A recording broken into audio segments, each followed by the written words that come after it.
우리가 어디를 가든지 평강으로 평강 주시기를 기뻐하시는 우리 주님의 은혜와 사랑이 예배하는 모든 성도님들 심령 가정에 넘치시기를 축복합니다. 우리가 창세기 한 2주 정도 또 다른 본문으로 말씀을 읽었습니다.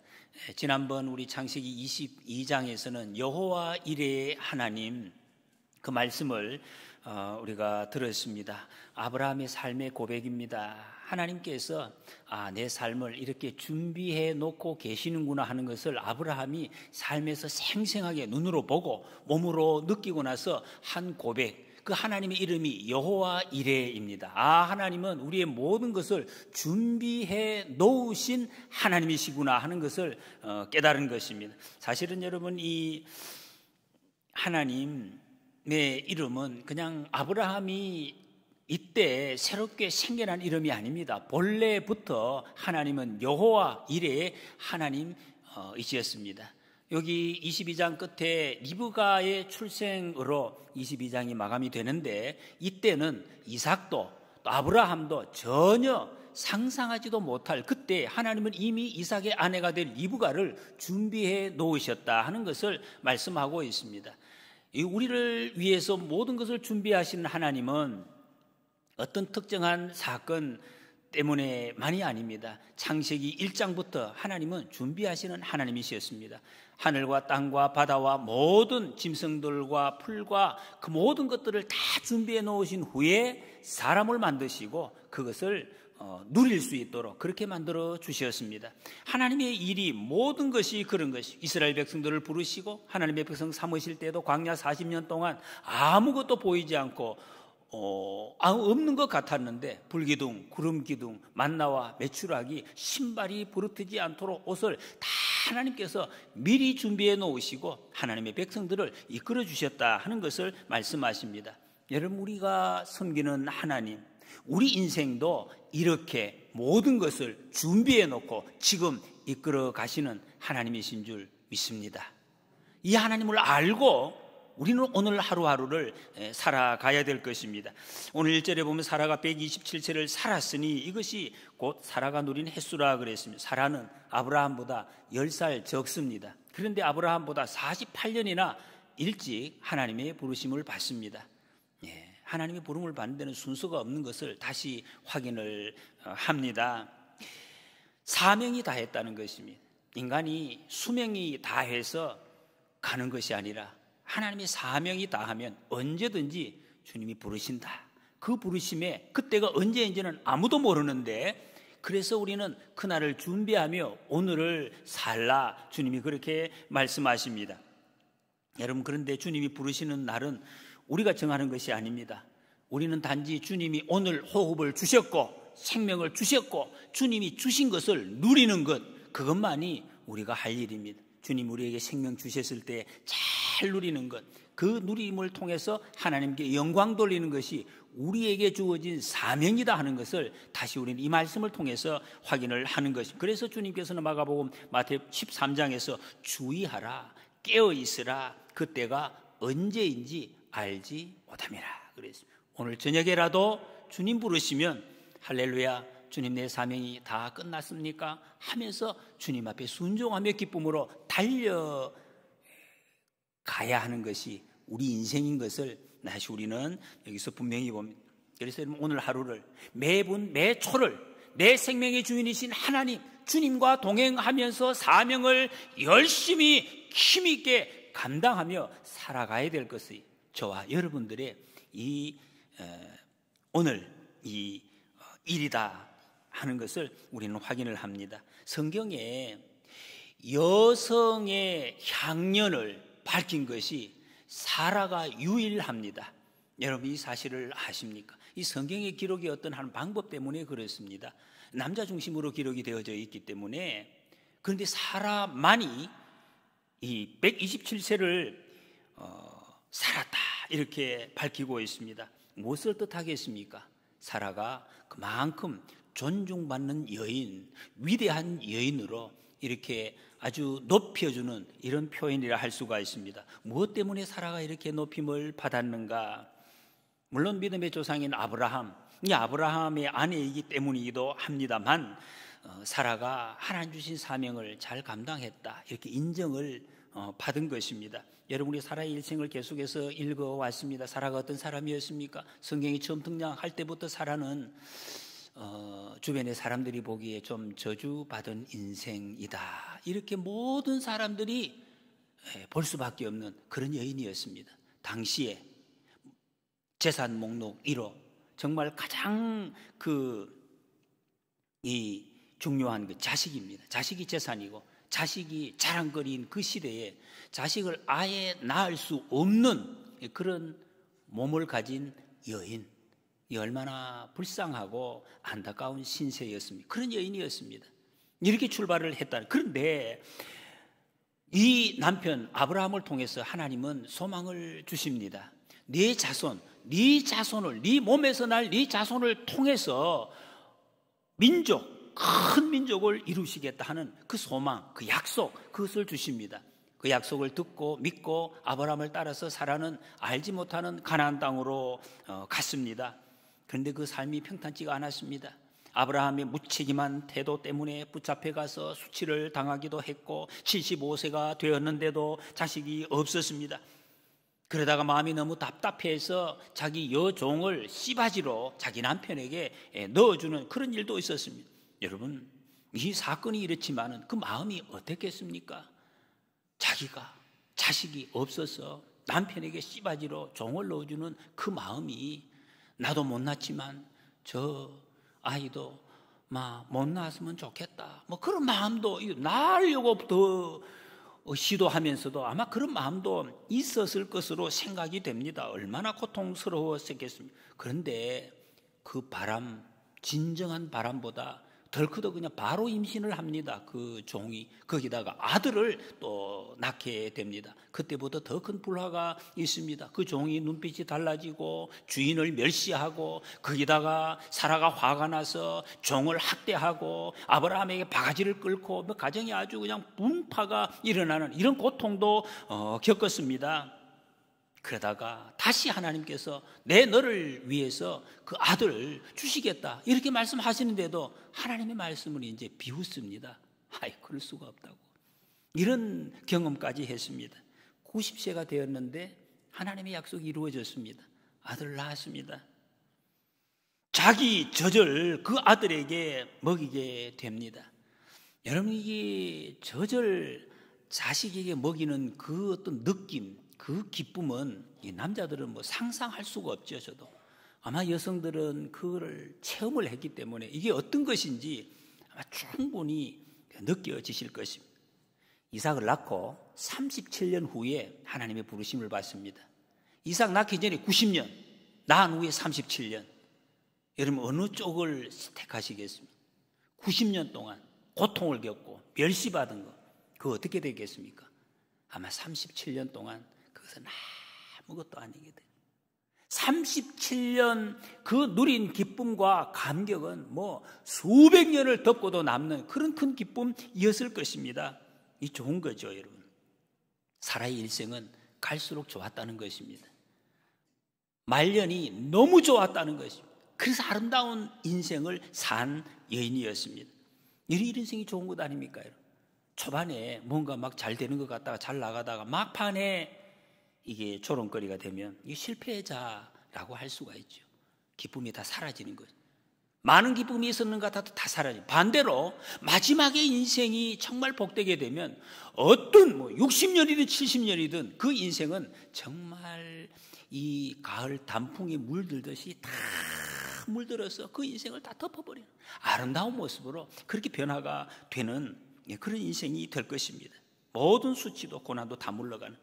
여러분, 우리에게는 그런데 하나님 앞에 부름받은 우리에게 이런 인생의 길이 예비되어 있다는 것을 성경이 말씀하고 있습니다. 2절에 보면 사라가 가나안 땅 헤브론 곧 기럇 아르바에서 죽음에 아브라함이 들어가서 사라를 위하여 슬퍼하며 애통하다가 그랬습니다. 이건 본문 말씀의 초점은 사라가 죽은 장소입니다. 그 장소에 초점을 맞추고 있고, 그리고 그 죽음에 대한 아브라함의 반응에 오늘 본문은 중심이 맞추어져 있습니다. 사라가 가나안 땅에서 죽었다는 것을 우리말에는 이것이 번역이 안 되어 있는데 원문에 보면 가나안 땅 안에 기럇 아르바 안에 이 말이 강조되어 있습니다. 그 안에서 죽었다. 여러분, 사람이 죽을 때 어떤 땅 안에서 죽느냐가 이게 이렇게 중요하다는 것입니다.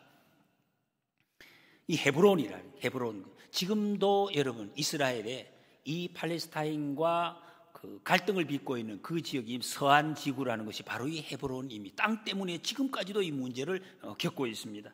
기럇 아르바, 기럇이라는 기럇, 이 도시라는 뜻입니다. 아르바의 도시. 아르바는 여호수아 14장에 보면은 이 아낫의 자손입니다. 가나안 땅에 살고 있던 거대한 거인들의 그 후손, 그 이름이 아르바입니다. 그래 거대한 도시, 강력한 도성, 뭐 이런 뜻을 가지고 있습니다. 여러분, 인생의 마지막을 아름답게 장식하는 방법은 약속의 땅 안에 머물러 있는 것입니다.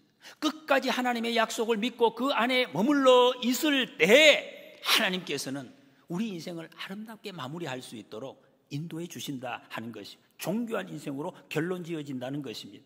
아브라함이 사라의 죽음 앞에 슬퍼했다 그랬습니다. 이 슬퍼하는 것은 마음이 슬픔이 한없이 몰려오는데 그냥 막 누르면서 억누르면서 눈물을 줄줄 흘리는 것을 말하고 있습니다. 애통했다. 이건 가슴을 치면서 통곡을 하는 거예요.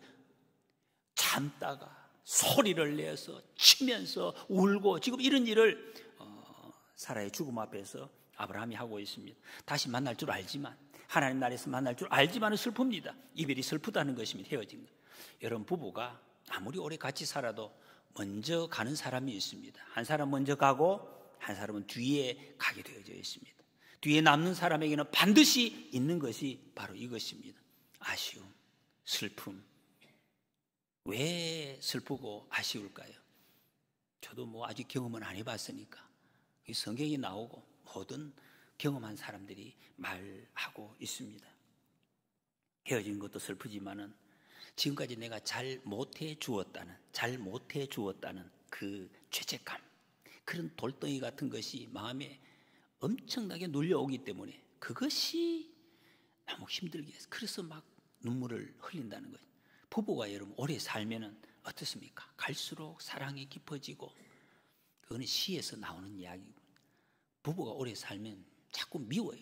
계속해서 미워지고, 만나면 만날수록 밉고, 저만 그랬습니다.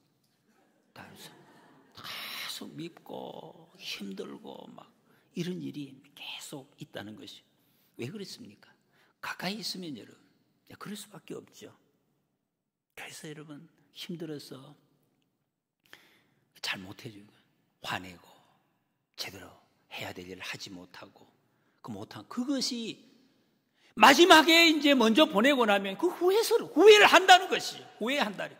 그 후회하니까 너무 그게 슬퍼서 눈물을 통탄을 하고 그냥 막 가슴으로 새긴다 이런 말입니다.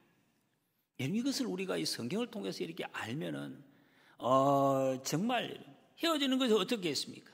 그러나 못해 주어서 슬프지 않도록 하나님 우리에게 숨 쉴 수 있게 하셨을 때, 사랑할 수 있는 대상이 있을 때 좀 더 사랑하고 섬기는 일, 이거 우리에게 주어진 사명이다 하는 것을 다시 확인을 합니다. 우리 옆에 계신 분들에게 더 사랑하겠습니다 한번 고백해 보시겠습니까? 부부 아니더라도 우리 믿음의 형제자매 더 사랑하겠습니다. 그게 우리의 사명입니다. 여러분. 3절 4절에 보면 그 시신 앞에서 일어나 나가서 해족속에게 말하여 이르되 나는 당신들 중에 나그네요 거류하는 자이니 당신들 중에서 내게 매장할 소유지를 주어 내가 나의 죽은 자를 내 앞에서 내어다가 장사하게 하시오. 아브라함이 너무 슬프고 아팠지만 슬픔에 묶여서 빠져 있지만 않았다는 것. 일어났습니다. 일어나서 해족속에게 찾아가서 장사할 소유 땅을 지금 이제 마련하려고 애를 쓰고 있습니다. 우리가 아무리 슬프지만은 정신을 바짝 차려야 됩니다. 슬픔에 빠져 있으면 또 일을 못할 수가 있습니다. 매장지를 지금 구하고 있다. 이 말은 사라가 지금 죽는 그 순간까지 매장지를 준비 못했다는 거죠. 이것은 사라가 갑작스럽게 죽음을 당했다는 그럴 수도 있지만, 아니면 그 당시에 땅을 얻기가 그렇게 어려웠다 하는 것도 반증하고 있는 그런 내용입니다. 이때 아브라함이 이렇게 표현해요. 자기 자신을 나그네요 거류하는 자. 자기 정체성을 알고 있어요. 나는 나그네입니다. 이 땅에서 나그네란 지나가는 사람, 소유물이 없는 사람, 그렇게 자기 자신을 밝히고 있어요. 주도권이 없는 사람. 이 말씀을 보면 이 아브라함이 지금까지 매장지를 구하지 못한 이유를 짐작할 수가 있습니다. 난 나그네이기 때문에 땅을 구하지 못했다는 것이죠. 아브라함도 여러분 자기 죽은 이후의 일을 왜 생각하지 않았겠습니까? 이 당시에 특히 죽음에 대한 굉장히 소중하게 존중하는 문화예요. 저도 여러분 제 죽음 이후의 이야기를 수시로 합니다. 자기 제 아이들에게 내가 죽으면 이렇게 해라. 화장을 해서 이 교회 나무 밑에다가 다 뿌려가지고 그렇게 밟고 다니도록 해라고 제가 이렇게 말씀을 합니다. 언제든지 유산은 뭐 아예 없고 물려줄 게 없으니 그건 걱정할 거 없고 싸우는 일이. 여러분 고대 사회에서는 땅을 팔고 사는 것이 굉장히 어려웠다는 것이. 아예 팔고 살 수가 없었다. 성경이 그것을 또 말씀하고 있습니다. 왜? 땅은 바꿀 수가, 대체할 수가 없는 거예요. 모든 물건을 바꿀 수가 있죠, 여러분. 고장나면 이거 바꾸고, 사람도 뭐, 다른 사람 데리고 오면 돼요. 그렇지만 땅은 어떻게 할 수가 없는 것이 땅이다. 그런 말씀입니다. 그래서 땅을 팔지 않았다는 것입니다. 레위기 25장 23절에 토지를 영구히 팔지 말 것은 토지는 다 내 것입니다. 땅이 하나님의 것이라. 여러분, 이 땅이 다 하나님의 것입니다. 우리 아버지의 땅인 줄 믿습니다. 그래서 팔지 마라 그랬어요. 너희는 거류민 동거하는 자로서 나와 함께 있느니라 그랬습니다. 그래서 이 말씀을 알고 믿었던 특히 이스라엘 사람들은, 고대 사람들, 땅을 파는 것을 동족이 가장 가까운 가족이 아닌 팔고 사는 것을 하지 않았다. 나봇의 그 포도원 이야기도 있습니다. 열왕기상 21장에 보면 그렇게 왕이 팔려고 해도 나는 조상이 얻은 땅을 팔 수가 없습니다. 그렇게까지 했다는 것이죠. 그래서 땅을 매매한다는 것은 정말로 내 가족이다. 가족이기 때문에 이렇게 매매를 하는 이런 분위기였습니다. 그래서 이렇게 보면 우리가 가진 이 땅, 토지는 지금 뭐 땅 얼마나 지금 우리나라의 땅 때문에 문제가 많습니까? 근데 이 땅은 국가가 소유를 하고 그냥 국민들에게 세금, 사용료를 받는 이런 방법이 성경적인 방법이라고 할 수가 있습니다. 지금 세계 이스라엘이나 호주나 또 이 영국, 싱가포르 여러 나라에서 이런 방법으로 채택을 하고 있다 하는 것을 봅니다. 여러분, 하나님은 땅을 하나님의 백성들에게 주신다고 약속. 왜? 하나님의 것이기 때문에. 온유한 자는 복이 있나니 땅을 기업으로 얻을 것이라. 하나님의 백성에게 땅을 주시겠다고 하나님이 약속을 하셨습니다. 땅은 하나님의 땅, 아버지 땅은 아들 땅이죠. 하나님의 땅이 바로 우리 땅이에요. 여러분, 이 모든 세상의 땅은 우리에게 주셨다 하는 이것을 하나님이 말씀하십니다. 요즘 여러분이 이걸 땅의 영성 이런 용어도 있더라고. 여러분, 이것을 우리는 많은 사람들이 지금 희미해져 가고 잊어버리고 있습니다. 그래서 사람들이 내가 땅을 차지해야 되겠다고 살아있을 때 어쨌든지 땅 많이 가지고 계신 분 있습니까? 저 산에 말이죠. 땅을 사놓고 성경은 소용없다고 생각해요. 그 필요 없다. 그렇다고 땅 없다 걱정할 필요. 예수님도 이 땅에 사실 때 한 평도 예수님 앞으로 등기 된 거 없었습니다. 머리 둘 곳이 없었다 그랬습니다. 하나님이 다 입히시고 먹이시고 다 하신다 그래요. 그래서 여러분, 우리는 하나님의 땅인 것을 알고 그러면 여러분 어디든지 갈 수가 있습니다. 어디든지. 그리고 기죽을 필요 없습니다. 이 모든 땅이 내 땅이다. 온 지구 땅이 우리 땅인 줄 믿습니다. 이상한 말처럼 들리는 하도 이름 그거 아닙니다. 우리 땅이에요. 하나님 아버지의 땅이기 때문에 우리에게 주신 우리 땅. 그래서 우리는 이 땅에 어디든지 갈 수가 있어요. 못 갈 땅이 없어요. 어디든지. 오늘은 이곳, 내일은 저곳. 내 욕심, 내 자랑하려고 가는 것이 아니라 주의 복음 들고 사방에 어디든지 가서 자랑하고 찬송하고 다니는 것이 우리에게 주신 사명이다 하는 것을 이 말씀을 통해서 우리는 확인을 한다는 것입니다. 이 사명을 감당하는 우리가 되시기를 축복합니다. 이것이 하나님의 꿈입니다. 하나님의 백성이 사방에 다니면서 복음을 증거하는, 그래서 땅 끝까지 가라 이렇게 말씀을 하셨습니다. 5절 6절에 보니까 해족속이 아브라함에게 이제 대답을 합니다. 내 주여 들으소서. 당신은 하나님이 세우신 지도자이니 우리 묘실 중에 좋은 것을 택하여 죽은 자를 장사하소서 그랬습니다. 아브라함이 돈 주고 팔라고 했는데 해족속은 아브라함에게 내 주여, 주니 아도니, 하나님께 부르는 칭호를 아브라함에게 붙이고 해서 존경한다는 말이죠. 그리고 하나님이 세우신 당신은 지도자입니다, 이렇게 존중을 하고 있습니다. 아브라함이 이전에 그랄 땅에서 아비멜렉이 당신은 하나님이 함께 하시는 사람입니다 라고 고백한 것처럼 이 사람들도 똑같이 해족속이 이야기를 하고 있습니다. 하나님의 사람인 것을 알았다는 것입니다. 그래서 당신 우리가 존중하기 때문에 마음대로 쓰시라. 우리 묘지 중에 좋은 거 고르세요. 그럼 우리가 그대로 드리겠습니다. 이 얼마나 좋은 분위기입니까? 다 공짜로 주겠다고, 다 주겠다고. 그랬더니 아브라함이 7절에 또 이렇게 일어나서 몸을 굽히고, 여러분 나를 막 왕이라고 이렇게 높여주고 있는데 그냥 또 고개를 들고 그래 하지 않았어요. 아브라함이 몸을 굽히고 땅에 대고 아주 그냥 땅에 엎드려서 겸손의 표현을 하고 있어요. 아브라함이 이만큼 성숙했다는 것입니다. 다른 사람이 높여준다고 이제는 그렇게 목을 곧게 하고 거들먹거리지 않습니다. 항상 겸손하게 엎드렸어요. 그러면서 하는 말이 충분한 대가를 주고, 내가 충분한 대가를 주고 사겠습니다. 또 이렇게 이야기를 합니다. 거기다가 에브론의 밭, 거기 있는 막벨라 굴, 이것을 장소를 꼭 집어서 이야기합니다. 뭘 의미하고 있습니까? 아브라함이 이전에 이미 마음속에 점 찍어둔 곳이 있었다는 것입니다. 그런데 말을 못했어요. 이 땅을 산다는 것이 그만큼 어려운 일이었다는 것을 보여주고 있습니다. 막벨라 굴, 막벨라라는 말은 이중이라는 뜻입니다. 이중. 이게 굴의 입구가 두 개가 있어서 이중인지, 굴이 들어가서 안에서 두 개라도 있는지, 이거는 뭐 학자들이 이제 이렇게 추측만 하고 있습니다. 실제로 이스라엘 사람들은 장사를 할 때에 땅을 우리처럼 파서 그런 것이 아니라 굴에 이제 예수님도 그 굴에다가 장사를 했지 않습니까? 그것은 그렇게 했습니다. 그래서 굴에다가 먼저 앞 굴에다가 넣어 놓으면은 이 시신이 빨리 썩습니다. 이제 온도가 높기 때문에 빨리 썩어서 얼마 있으면 썩어요. 그래서 그 이제 뼈를 갖다가 수습을 해서 저 안쪽, 그 안쪽 굴에다가 이렇게 오시고 놓는 거죠.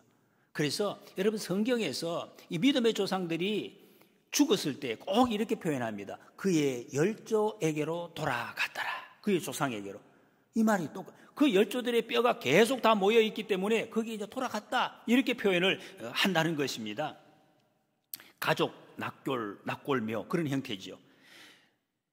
그랬더니 또 다시 에브론이 이야기를 합니다. 내 말을 들으소서. 그 밭을 내가 당신에게 드리고 굴도 드리고 다 드리겠습니다. 내 동족 보는 앞에서 내가 증명합니다. 이렇게 이야기합니다.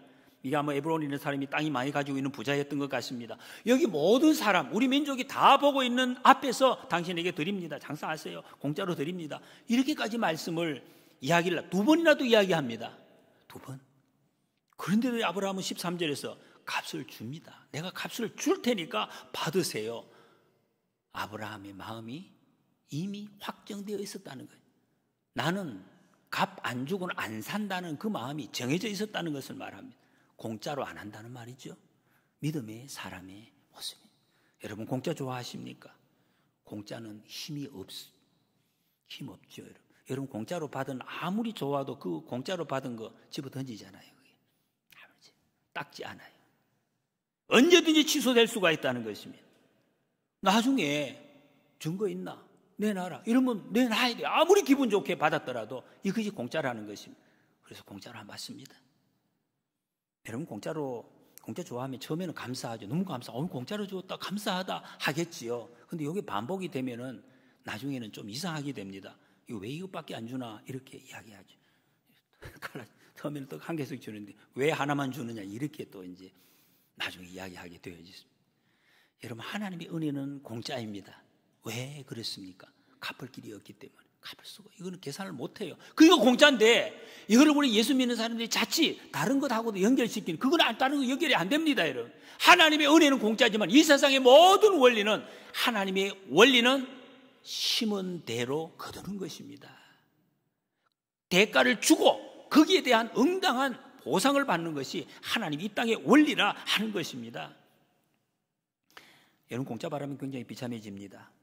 특히 교회에 와서 하나님의 은혜를 공짜로 받으니까 다른 것도 공짜다 이렇게 생각하시는 아이들이 좀 있더라고요. 교회 학교에 있어요. 교회는 다 공짜로 해요. 학교에는 돈 내야 되지만은 교회에서는 막 교과서도 공짜로 받고 어떻게 행사하는데도 공짜로, 공짜 아니에요 여러분. 그렇게 생각하면 안 돼요. 하나님이 반드시 대가를 지불하는 것, 이게 굉장히 중요하다는 것을 알 수가 있습니다. 25절에 보면 에브론이 또 말합니다. 아이 보세요, 뭘 굳이 땅값을 주려고 하시냐, 값을 필요 없다 이러면서 값을 이야기를 해요. 이거 굳이 말하자면 한 은 400세겔 되는데 당신과 나 사이에 뭘 이런 걸 이야기하느냐, 참 애매한 이야기를 합니다. 뉘앙스가 아주 묘해요. 그냥 가져가세요 하면서 이건 400세겔밖에 안 돼요, 이렇게. 이건 무슨 말입니까? 예. 이 체면, 이 당시에도 체면 문화가 굉장히 체면, 받아도 그냥 체면을 뭔가 차리고 받는다. 우리가 이런 거 있잖아요. 뭐 받으면은 떡을 갖다가 가져왔는데 아유 말랐고 가져왔어요 말은 하면서 손으로 받아보는, 이게 체면, 이제 그런 모습이라는 것입니다. 400세겔. 여러분, 이게 세상의 처세술에 아주 능수능란한 사람의 모습입니다. 절대로 이런 말은 믿어서는 안 될 말이죠. 여러분 경험하셨죠? 이런 말 믿으면 안 돼요. 믿을 수가 없는 말입니다. 후환이 클 수가 있습니다. 1000년 후에, 이때로부터 1000년 후에 다윗이 아라우나의 타작마당을 살 때 은 50세겔의 마당을 삽니다. 그때부터 더 100년 지난 후에 오물이라는 사람이 사마리아 성 전체를 매입하는데 6000세겔에 매입합니다. 여러분 시간적으로도 많이 흘렀는데, 그러니까 이 말은 뭡니까? 이 지금 해쪽 속이 바가지를 씌웠다는 것입니다. 엄청난 값을 말로는 그냥 공짜로 준다고 하면서, 이게 세상입니다. 세상 사람들이. 그런데요, 아브라함이 흥정 안 합니다. 비쌉니다 이런 말을 다 줍니다. 다 지불해. 그것도 해쪽 속이 보는 데서 듣는 데서 앞에서 이 말이 6번이나 반복되고 있습니다. 이 말은 오늘날의 변호사 입회 하에 공정을 했다 이런 말입니다. 모든 사람이 확정을 했다, 공적으로 확인을 하고 있습니다. 왜? 이건 거래가 아니기 때문에 흥정을 하네요. 하나님의 약속을 확증하는 그 약속이기 때문에 거래하지 않습니다. 우리가 인생에 이럴 때가 있어요. 여러분 정말 말도 안 되는 어떤 그 이상한 낭비, 이것이 꼭 필요할 때가 있다는 것입니다. 그것이 우리 인생을 완전히 변화시키고 눈을 확 뜨게 하는, 마리아가 예수님의 발에 향유 옥합을 깨어서 부은 그런 것과 같습니다. 계산이 안 되면 이 계산이 안 맞아요, 그것은. 그런데 다 부었어요. 그런데 세상이 달라졌어요. 눈이 다 뜨였다니. 믿음의 길에, 은혜의 길에 들어가는 데는 이런 기회가 우리에게 꼭 필요할 때가 있다는 것을 알 수가 있습니다. 창세기 17장 8절은 내가 너와 내 후손에게 내가 그리워하는 이 땅 곧 가나안 온 땅을 주어 영원한 기업이 되게 하고 나는 그들의 하나님이 되리라. 이게 무슨 말씀입니까? 17장에서 하나님이 이삭이 태어나기도 전에 이 가나안 땅을 그 이삭의 후손들에게 주시겠다고 약속을, 거기다가 너희들이 그 후손이 400년 동안 애굽에 가서 종살이를 하고 그 후에 다시 돌아올 것인데 돌아와서 이 땅을 다시 차지할 것이다, 이 말씀을 약속을 하셨습니다. 이것을 아브라함이 알고 믿었다는 거예요. 여러분, 아브라함은 하나님의 약속을 꼭 믿고 있어요. 땅의 약속, 후손의 약속을 꼭 기억을 하고 있었습니다. 그래서 그 약속 믿고 한 일이 이것입니다. 법적인 절차를 거치는 것. 하나님의 약속이 분명히 이루어질 수 있도록, 뒤에 두말할 수 없도록 자기 할 수 있는 모든 것을 다 지불했다, 그런 말씀입니다. 하나님이 약속하셨기 때문에 하나님 주시겠지. 그렇죠 여러분? 그래서 입 벌리고 감이 떨어지기를 기다린다, 그런 일 없습니다. 하나님의 약속을 믿으면 내가 가진 모든 것을 다 해서 이 약속이 이루어지도록 내가 할 일을 해내는 것, 이것이 하나님의 약속이 이루어지는 방법입니다. 최선을 다하는 것. 여러분, 우리가 누굽니까? 하나님의 약속을 받은 사람입니다. 지난번 우리 간증에서 기도했대요. 여러분, 하나님의 지문이 내게 묻어 있다. 이게 좀 새로운 표현을 하더라고요. 하나님의 손에 지문이 내 몸에, 나는 하나님의 지문이 묻어 있는 사람이야. 그게 함부로 살 수가 없다는 거예요. 함부로 내가 이렇게, 나는 그렇게 안 한다. 내가 함부로 이렇게 쉽게 내주고 그렇게 하지 않는다. 엄청난 것을 지불해서 하나님의 뜻을 나는 이룰 사람이다, 이걸 갖다 알았다는 것입니다. 여러분, 아브라함은 영원하신 하나님을 믿었고 그 영원하신 하나님의 영원하신 약속을 꼭 믿었습니다. 그래서 먼 미래 자기도 볼 수 없는 후손들, 그들을 위해서 바가지 쓰는 것 아무것도 아니었습니다. 바가지를 쓰더라도 그것을 확정하는 일에, 오늘 단어가 확정이라는 말이 계속 나옵니다. 이 확정하는 일에 자기의 모든 것을 거는 것입니다. 이 땅이 여러분 400년 후에 유다지파 갈렙이 차지하게, 산지입니다. 차지하게 되고 다윗이 그 땅에서 왕이 됩니다. 유다지파, 예수님 오실 때까지 그래서 그 땅을 유대 땅 이렇게 불리었습니다. 지금도 여러분 이스라엘이 자기의 땅 문서, 여러분 지금 팔레스틴하고 싸우고 있잖아요, 땅 때문에. 근데 팔레스틴은 문서가 없어요. 근데 이스라엘은 문서가 있어요. 창세기에 하나님께서 이 땅을 주셨다는 이 문서를 가지고 흔들고 지금 목숨 걸고 싸우고 있다는 것입니다. 다니엘 기도회 8일째 여러분 이은상 목사님, 그분 간증 중에 이런 말을 하더라고. 자기의 인생에 경험했어요. 돈의 산이 무너지는 걸 경험하고, 정치적인 산이 무너지는 것도 경험하고, 자기 자신의 산, 자기 자신 무너지자, 자기의 능력, 이것도 무너지는 것을 경험했다. 그러고 뭐라고 했습니다. 장로님도 아까 기도하셨습니다만, 세상에 푸른 마르고 꽃은 떨어지나 하나님의 약속, 주의 말씀은 영원히 서리라. 이것을 이제 자기의 삶에서 경험했다. 이런 고백을 했습니다. 그렇죠. 아브라함의 삶에서도 이걸 말씀하고 있습니다. 하나님의 약속이 영원하다는 것을. 여러분, 우리가 하나님의 영원하신 약속을 믿는다면 우리가 오늘 내가 해야 할 일을 목숨 걸고 해야 된다, 그런 말입니다. 지금 피땀 흘려 모은 재산이 여러분 후손들에게 분란의 씨앗이 되면 어떻게 되겠습니까? 여러분 열심히 모으시. 그래서 여러분 이 우리가 다 지금 보고 있는, 자손들에게 재산을 물려주면 반드시 싸우고, 그래서 물려주지 말라는 것이 일단은.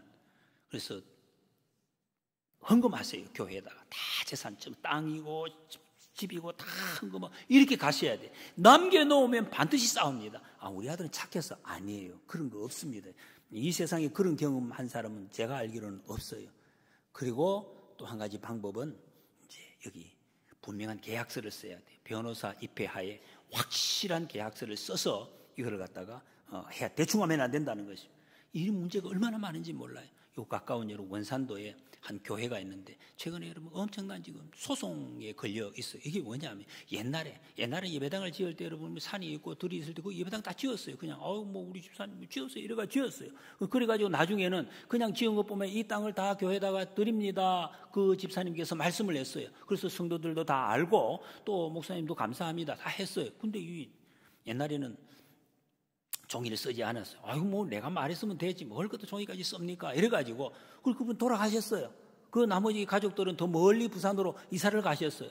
근데 최근에 이 해저 터널이 생기고 원산도가, 이 세산도가 완전히 지금 땅이 바뀌었어요. 엄청나게 땅값이 오르다 보니까 그 옆에 있던 어떤 그 친척 중에 한 사람이 아주 좀 나쁜 사람이 꼼수를 써가지고 명의 이전을, 자기 자손에게 명의 이전을 해놓고 땅값을 내놓으라는 거죠.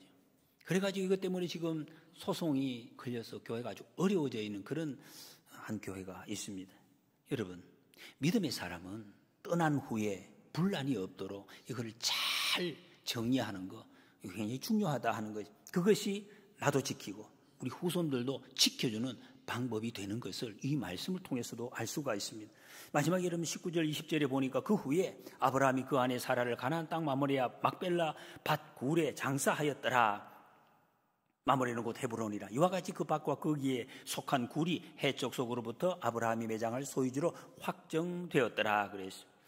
아브라함이 가나안 땅 막벨라 밭 굴 자기의 소유주로 확정하고 사라를 거기에 장사합니다. 그 후에 여러분 이 굴이요 어떻게 되는지 아십니까? 아브라함도 거기 장사되고 그 후에 또 이삭도 리브가도 또 야곱도 레아도 거기 다 묻히게 됩니다. 창세기 50장에 보면 요셉이 애굽으로 팔려가서 총리가 돼서 형제들보다 요셉이 먼저 죽어요.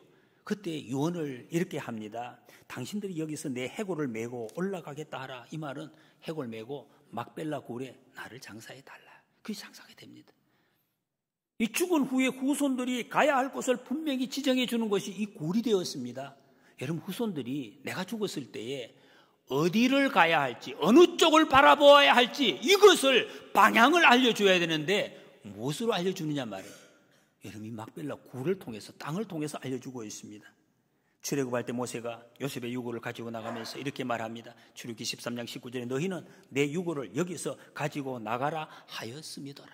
우리 조상이 그렇게 말씀했기 때문에 우리는 가지고 저쪽으로 올라간다. 방향이 생겼습니다. 여러분, 부모가 자식에게 줄 수 있는 가장 큰 선물, 그 무엇입니까?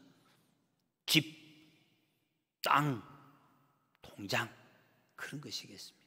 죽음입니다. 바로 죽음.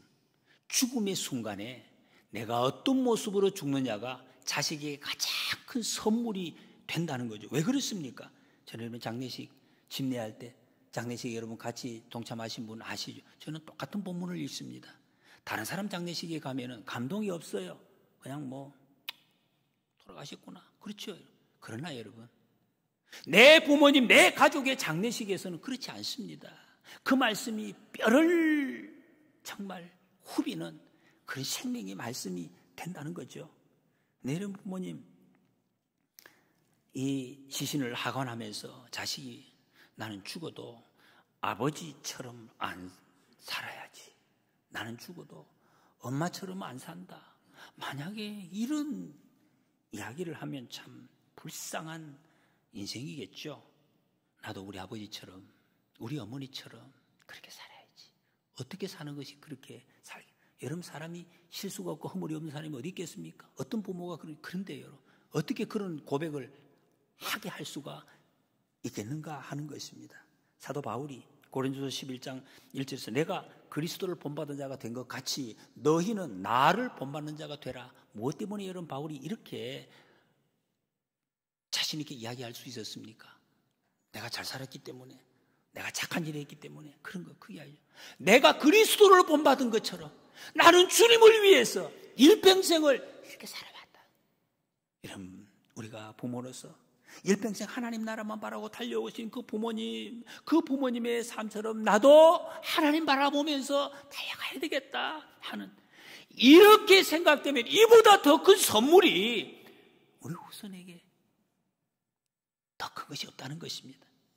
이게 축복의 일 아니겠습니까, 여러분? 이 방향을 알려주는 것이, 그것이 여러분 약속의 땅 안에 거할 때 이것이 가능하다는 것입니다. 그 땅이 어디입니까? 우리가 예수 그리스도 안에 있는 것입니다. 예수 그리스도 안에 거하는 삶. 요한복음 15장 4절에 내 안에 거하라 나도 너희 안에 거하리라. 예수님을 내 마음에 모실 때 그러면 온 지구 땅 전체가 주님의 몸, 주님의 나라가 된다. 그런 뜻입니다. 여러분, 그때 정말 사람들이 생각하지도 못한 거짓말같이 내 마음에 남 이야기 다 사라지는, 남 이야기 내 이야기, 우리 노래가 내 속에서 흘러나오게 된다. 그거 말씀하고 있습니다. 그 나라는 평안이고 사랑이고 따뜻함이고 든든함입니다. 이 나라가 우리의 자녀들 안에서도 이루어질 것입니다. 말씀을 정리합니다. 여러분, 하나님의 영원한 약속을 꼭 믿고 걸어가시기 바랍니다. 그러면 예수 그리스도 안에서 죄 사함의 은혜를 얻습니다. 우리의 모든 죄가 깨끗하게 다 녹아지고 없어집니다. 이 땅에 살아갈 때 어디를 가든지 평강의 삶, 승리의 삶을 주님께서 보장하십니다. 그리고 이 땅의 삶이 마쳐질 때에 돌아갈 영원한 집이 우리를 위해서 예비되어 있습니다. 이 약속을 확인하시고 사는 삶은 후손들에게 가장 선물을 남기는 것이 되는 것입니다. 이 은혜를 누리시는 저와 여러분들이 되시기를 축복합니다.